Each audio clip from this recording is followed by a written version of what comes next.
Salut tout le monde, moi c'est Tati et bienvenue à votre magazine Je sais qui je suis. Généralement, lorsque nous infligeons une douleur à quelqu'un, en tant qu'être humain doté d'une conscience, nous éprouvons de la culpabilité, de remords et tant bien d'autres sentiments de détresse. Mais pour certains, la cruauté peut être agréable et voire même excitante. Ces genres de personnalités souffrent d'un trouble de comportement appelé le sadisme. Dans cette vidéo, je vous donne le portrait du sadisme et je vous montre la voie pour pouvoir vous en sortir si vous êtes sous son emprise. Eh bien, c'est parti! Salut et bienvenue à votre magazine Je sais qui je suis, une plateforme de veille de conscience tant pour l'homme que pour la femme sur l'identité et les réalités vécues dans le mariage. Alors nous continuons notre série sur le fait de vouloir changer l'autre, ce fameux combat dont je vous ai parlé la fois passée. Alors à titre de rappel, il nous arrive parfois de nous lancer dans ces combats, celui de vouloir changer l'autre, puisqu'il commence à présenter des comportements ou des traits de caractère qui ne nous plaisent pas du tout. Alors je vous avais dit que ce combat était voué à l'échec parce que notre cible était mal identifiée. Alors le mot d'ordre c'était arrêtez de vouloir changer l'autre puisque c'est vous qui devez changer. Alors pour cela, nous avons voulu faire l'étude de la tétrade noire de la personnalité qui a constitué pour nous l'élément déclencheur de ce fameux combat. Aujourd'hui, nous allons continuer et finir cette séance d'information avec le sadisme. Alors, à l'origine, le mot sadisme tire son nom de Donatien Alphonse François de Sade. Il était comte de Sade, appelé le marquis de Sade. Ce fut un écrivain du XVIIIe siècle. Écrivain et philosophe, auteur de romans à l'érotisme cruel, et il était connu pour ses écrits qui étaient pervers et qui donnaient une image violente de l'homme et de la nature. Voici ce que disait Sade. Jamais je ne peindrai les crimes que sous les couleurs de l'enfer. Je veux qu'on le voie nu, qu'on les craigne et qu'on les déteste. Et pour en arriver là, je ne vois aucune autre façon, aucune autre manière de le décrire, de le peindre, si ce n'est que de démontrer toute l'horreur qui le caractérise. Fin des citations. Et bien voilà. Nous allons entrer dans le vif du sujet. C'est quoi le sadisme? Eh bien, le sadisme, c'est l'ensemble de comportements qui visent à dénigrer, dégrader et humilier l'autre et lui infliger la souffrance. Dans l'adage qui dit c'est un sadique qui fait pleurer les enfants. Alors, il est qualifié aussi d'une perversion sexuelle où le sujet ne peut trouver satisfaction qu'en infligeant de la douleur physique et morale à son partenaire. Et il s'en prend à des sujets ou à des personnes qui sont fragiles et sans défense. Et bien voilà comment se comporte une personne sadique. Laissez-moi vous dire que cela commence à se manifester à partir de l'adolescence. Et les garçons ont battu le record en ce qui concerne les sadismes que les filles. Donc, ce qui veut dire qu'il y a aussi des hommes et des femmes qui ont ces troubles de comportement de sadisme. Et ceux qui le démontrent, ils ont aussi les traits de caractère de narcissisme et puis de la psychopathie. Eh bien, quelles sont les caractéristiques ou le portrait d'un sujet sadique?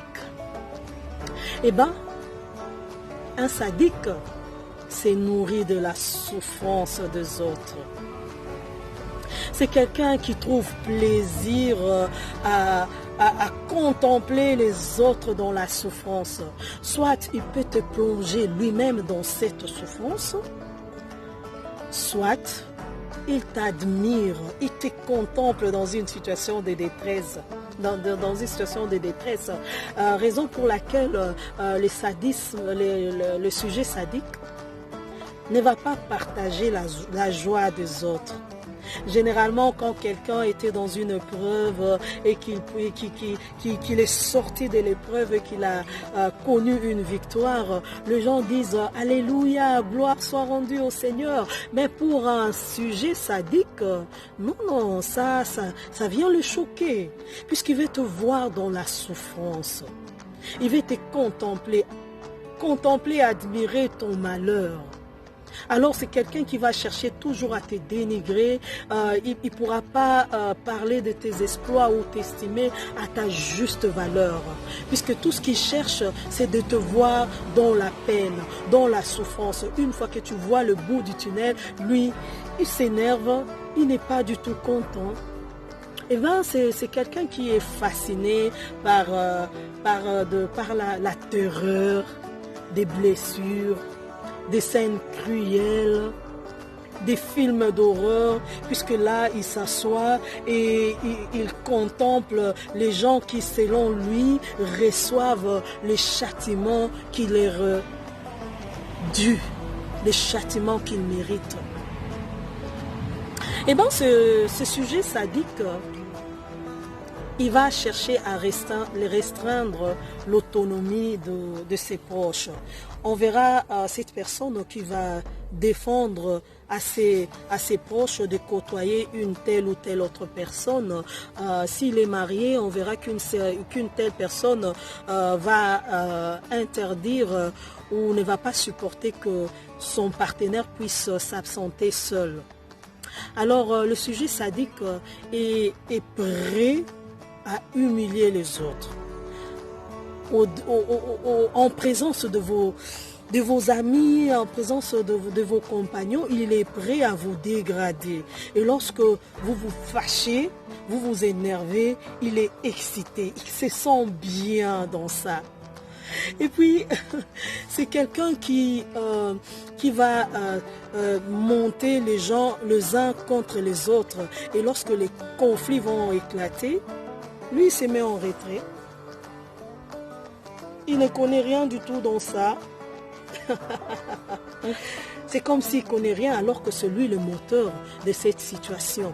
Alors il est là, il est normalement, généralement lorsque nous voyons les gens prêts à s'affronter, on cherche, excusez-moi, je suis dans la nature et voilà.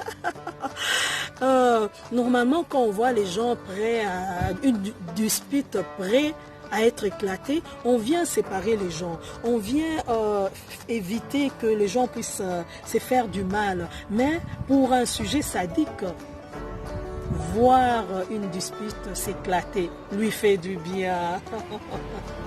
Lui fait du bien, c'est vraiment excitant. Et une telle personne, si elle est aux commandes, il va infliger la punition la plus extrême à ceux qui sont sous son ordre.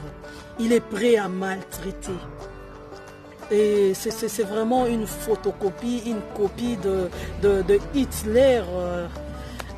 C'est lui qui a marqué le monde de façon négative. Et donc voilà le comportement d'une personne sadique.